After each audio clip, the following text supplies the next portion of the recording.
Dalam cerita rakyat Indonesia, tuyul dikenal sebagai salah satu makhluk gaib yang paling terkenal sekaligus paling ditakuti karena hubungannya dengan praktik pesugihan dan pencurian uang.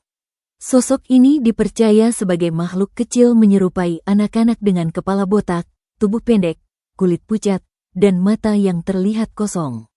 Dalam banyak cerita, tuyul sering digambarkan tidak mengenakan pakaian atau hanya memakai celana pendek lusuh. Cara bergeraknya juga dianggap tidak normal. Kadang berjalan seperti anak kecil biasa, tetapi dalam beberapa laporan, tuyul disebut mampu bergerak sangat cepat dan muncul tiba-tiba di sudut rumah. Nama tuyul dikenal di berbagai daerah di Indonesia, terutama di wilayah Jawa. Namun setiap daerah memiliki penyebutan dan versi cerita yang sedikit berbeda. Ada yang menyebutnya sebagai roh anak kecil, ada juga yang percaya tuyul merupakan makhluk gaib peliharaan hasil ritual tertentu. Dalam kepercayaan masyarakat, tuyul paling sering dikaitkan dengan pencurian uang secara misterius. Orang-orang percaya makhluk ini dipelihara seseorang untuk mengambil uang dari rumah orang lain tanpa diketahui pemiliknya. Karena itulah, cerita tentang uang hilang secara aneh sering langsung dikaitkan dengan keberadaan tuyul. Menurut legenda, tuyul tidak bekerja sendiri. Makhluk ini dipercaya dikendalikan oleh seorang majikan yang melakukan ritual khusus untuk memeliharanya. Dalam beberapa cerita lama, orang yang memelihara tuyul harus memberikan sesajen tertentu, bahkan memperlakukan makhluk itu seperti anak kecil agar tetap patuh. Beberapa cerita rakyat menyebut tuyul menyukai benda-benda kecil mengkilap, mainan anak-anak, dan aroma tertentu. Karena itu, muncul banyak mitos tentang cara mengusir tuyul. Salah satu yang paling terkenal adalah menyebarkan kacang hijau, biji-bijian, atau jarum di lantai rumah. Masyarakat percaya tuyul memiliki sifat seperti anak kecil yang mudah terdistraksi dan akan berhenti untuk menghitung atau memainkan benda-benda tersebut. Meski dikenal sebagai makhluk pencuri, tuyul dalam banyak cerita justru jarang digambarkan menyerang manusia secara langsung.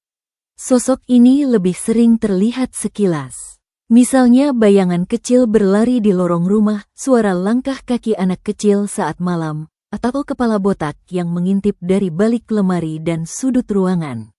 Dalam beberapa laporan modern, tuyul juga sering dikaitkan dengan pengalaman sleep paralysis, halusinasi malam, atau sugesti sosial akibat kehilangan uang yang tidak bisa dijelaskan.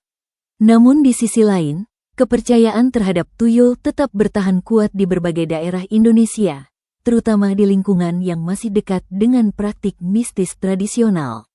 Hingga sekarang, tuyul tetap menjadi salah satu simbol paling terkenal dalam horor Indonesia.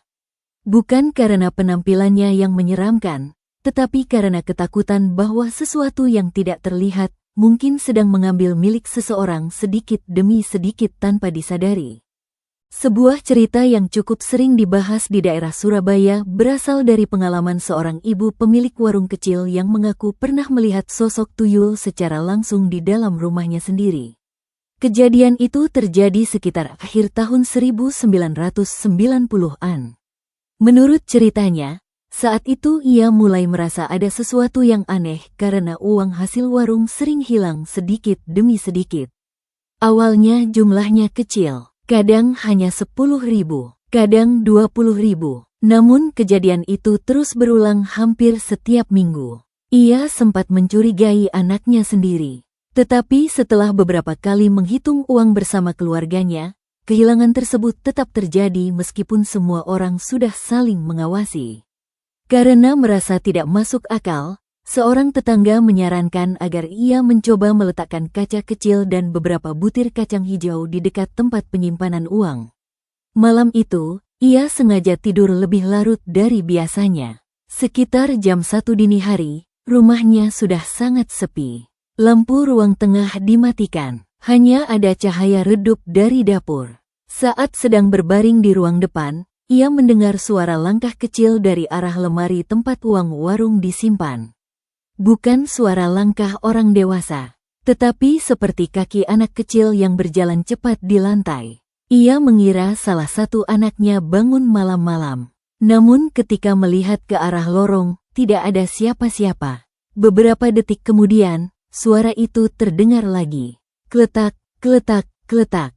Kali ini lebih dekat. Ia mulai merasa takut dan memutuskan mengintip dari balik pintu ruang tamu. Menurut pengakuannya, disitulah ia melihat sesuatu bergerak sangat cepat di dekat lemari kayu. Awalnya ia hanya melihat bayangan kecil. Tetapi saat sosok itu berhenti, ia bisa melihat bentuknya dengan jelas. Tubuhnya pendek, kepalanya botak, kulitnya pucat keabu-abuan, dan matanya terlihat besar seperti sedang melotot. Makhluk itu berdiri jongkok di lantai sambil memegang beberapa lembar uang. Ia mengatakan sosok tersebut tidak terlihat seperti manusia biasa. Gerakannya aneh dan terlalu cepat. Kepalanya bergerak pelan ke kanan dan kiri seperti sedang mencari sesuatu. Yang paling membuatnya takut adalah ketika makhluk itu tiba-tiba berhenti, lalu menoleh langsung ke arah tempat ia bersembunyi. Menurut ceritanya, mata sosok itu terlihat kosong.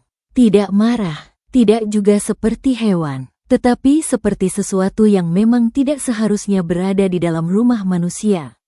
Karena panik, ia langsung berteriak memanggil suaminya.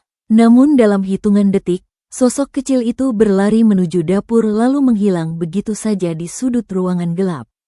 Keesokan harinya, keluarga itu menemukan uang yang sebelumnya hilang sudah tidak ada sama sekali. Tetapi di dekat lemari penyimpanan, terdapat bekas kacang hijau yang berserakan seperti habis dimainkan seseorang. Sejak kejadian tersebut, ibu itu mengaku tidak pernah lagi menyimpan uang dalam jumlah besar di rumah. Dan sampai bertahun-tahun kemudian, ia masih percaya bahwa apa yang dilihat malam itu bukan pencuri biasa.